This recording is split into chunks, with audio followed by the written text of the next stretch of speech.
Welcome to the Life of Hair. Now, in this week's episode, I have brought you a technique that is not by myself, but has been highly requested in the comments section over a fairly long period of time. Now, one of the reasons that I got my wonderful colleague to do this technique over myself is that she does this technique all the time, and it's back brushed highlights.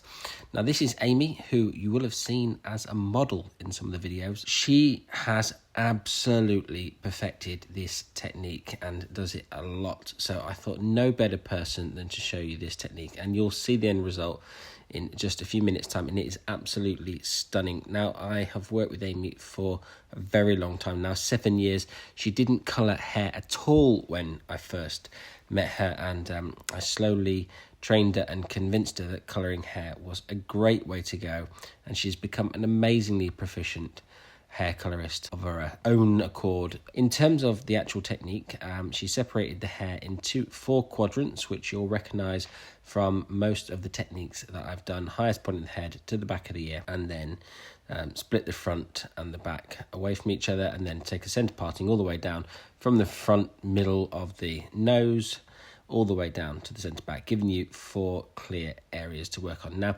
she is going to work diagonally through the front 2 sections, of which you'll see in a minute, and the diagonals obviously help to create softness. Starting with a horizontal section in the bottom and pivoting round towards the crown area that you just saw her placing in. Now, what if the actual placement, the technique of which you use these back brush highlights within isn't all that important? You can use it in your classic half head or full head technique that you currently use, as you can with all of the foiling techniques that I've shared here on my channel.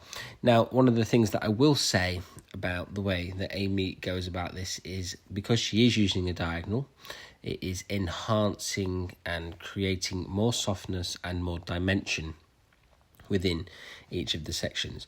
So it is a little bit important that you create dimension with this particular technique, as you'll see from the result, which is actually beautiful.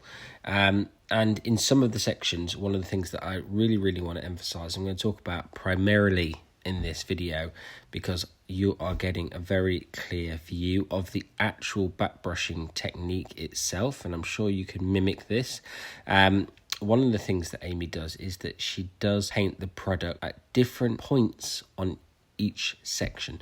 So you'll see she secures the foil 2, 3, 4 inches away from the roots, and then she back brushes up, some much higher closer to the root area, some much lower further down. Some sections are backed brush diagonally, as if we were doing a balayage within the section, so higher in one corner and lower across the other side. There's Calvin, one of the dogs that comes into the studio regularly, just skipping across the background there. The thing about this technique is that you have to sort of make it your own. It's a bit like a balayage. You decide where the colour goes. You decide which sections you want to saturate higher or lower, dependent on your taste and what you want to achieve. In certain areas, you can see here, one side is slightly higher, up towards the right hand side at the top of the section as you see it now, and it diagonally drops away.